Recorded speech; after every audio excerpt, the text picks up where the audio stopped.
this was his bedroom right here? Yes, please feel free to go ahead. His path from the streets of Newburgh, Oregon to Pennsylvania Avenue may seem like a magical fable, but for young Herbert Hoover, the truth was no fairy tale. So it's unfortunately a really sad story. Herbert Clark Hoover was born in Iowa and was just 6 years old when his father died, followed by his mother 3 years later.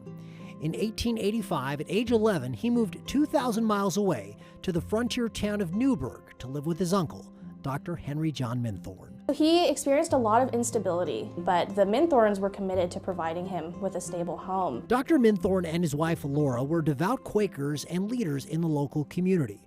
Not only was Henry John Minthorn a physician, he was the first superintendent of the Friends Pacific Academy, a Quaker school that would later become George Fox University. The Quakers were really unique at that time in the 1800s in their faith.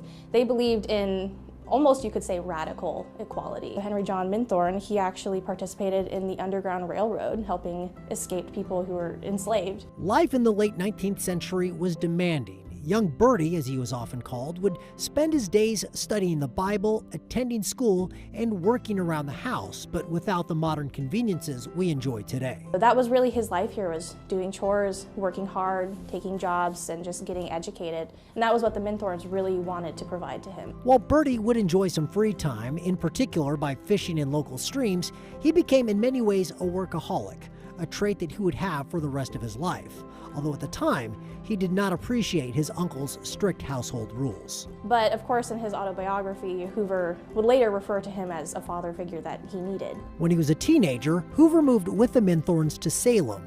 There he dropped out of school to work in a real estate office. And despite never finishing high school, he was accepted into the first class at Stanford University.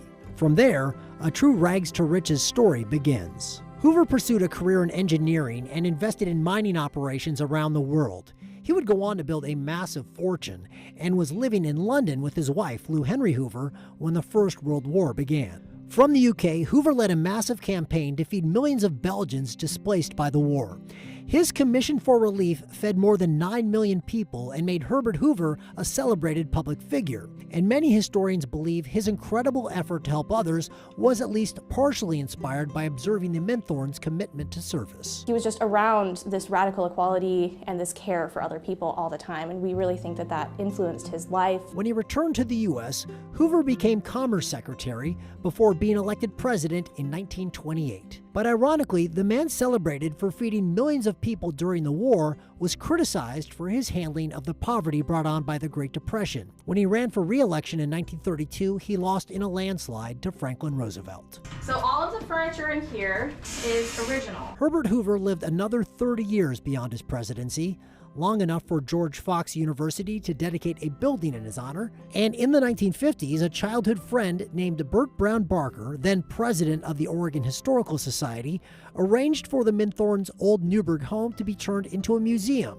In fact, the former president was a consultant on the project, on hand to make sure that it was an accurate reflection of his childhood, with a few newer additions. Tell me about this. Right, so I don't know exactly where it originally came from, but it was in the White House during Herbert Hoover's presidency. This was in the Hoover White House? Absolutely. Today, people may walk by the Hoover Minthorn House, the Hoover Building, or Hoover Park and not realize the history that still lives here in Newburgh. But those who take the time and stop in will find a truly American story, the tale of an orphan in a small Oregon town who made the unlikely journey to the highest office in the land.